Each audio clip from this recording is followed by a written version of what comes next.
Thank you, Mr. President, for receiving us here in the US and the White House. It's a pleasure for my delegation and for me to be here. Austria, as you probably know, is compared to the US a very small country, but we are a beautiful country. It's true. We are an economically quite strong country. You would probably say a great country.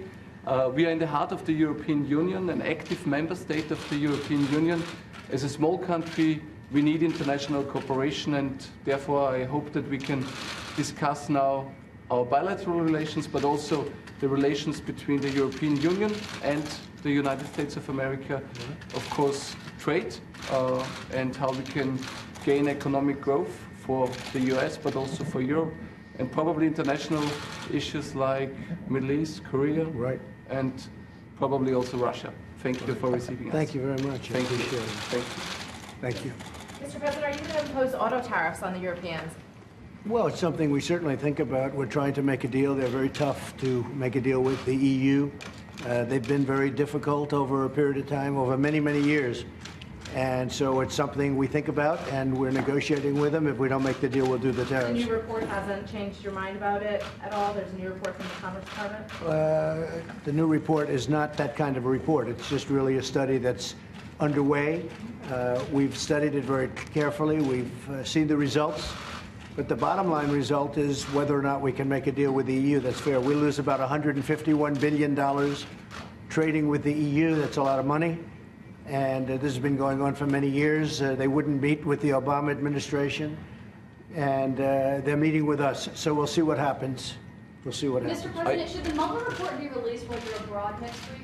That'll be totally up to the new Attorney General. He's a tremendous man, a tremendous person who really respects this country and respects the Justice Department. So that'll be totally up to him, the new Attorney General. Yes. What do you expect from Austria? I guess from what I understand, that will be totally up to the Attorney General. Okay. Mr. President, what do you expect from Austria? Decriminalize homosexuality. Are you doing that, and why? Say it. Your push to decriminalize homosexuality around the world. I don't know which report you're talking about. We have many reports. Anybody else? Mr. President, what do you expect from Austria? What do you expect from the Austrian Chancellor to do in European policy? Well, we're just going to have a great meeting. We have a great relationship, and our countries have a great relationship. And he's a very young leader, I have to tell you. You are a young guy. That's pretty good. But the problem with the age is getting better from day to day. That's right. Someday you won't be saying it.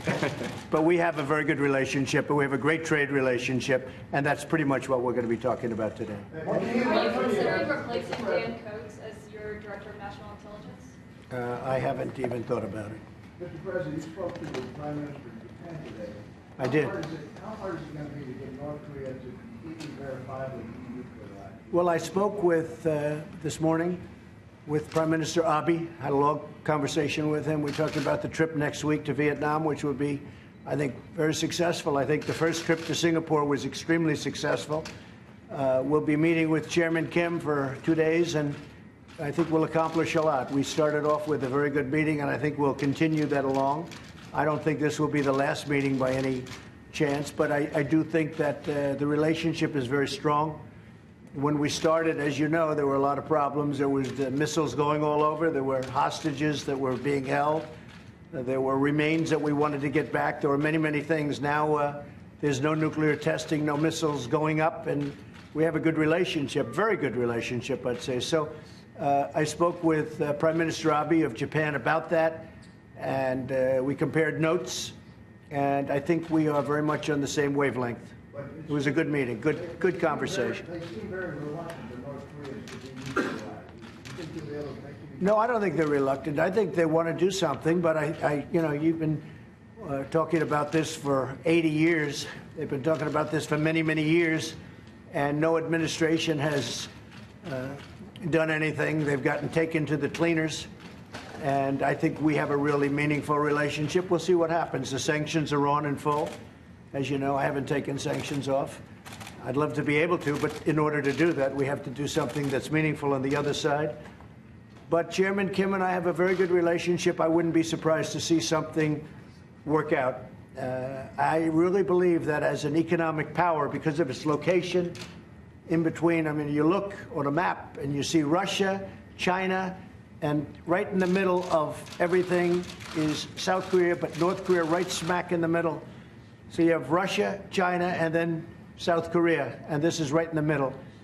Tremendous potential for economic well-being long-term, and I think he understands that very well. I think he might understand that better than anybody. So they have a great, great potential as a country, and I think that's what they're looking to do. We'll see. But we've made a lot of progress. We've made a tremendous amount. That doesn't mean this is going to be the last meeting, because I don't believe it will. But we have subjects to discuss which will be very fruitful, I believe. Mr. President, can Austria... On Andrew McCabe briefing McConnell and Paul Ryan and Devin Nunes, telling them about the investigation into you? Well, I think Andrew McCabe has made a fool out of himself over the last couple of days, and he really looks to me like sort of a poor man's J. Edgar Hoover.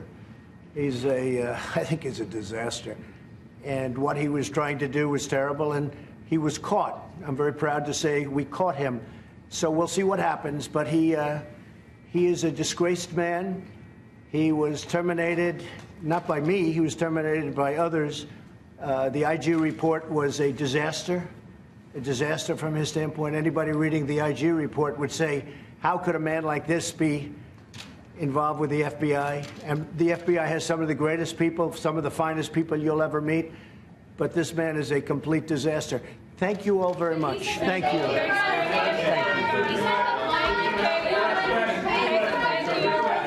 I will be in a... Thank you.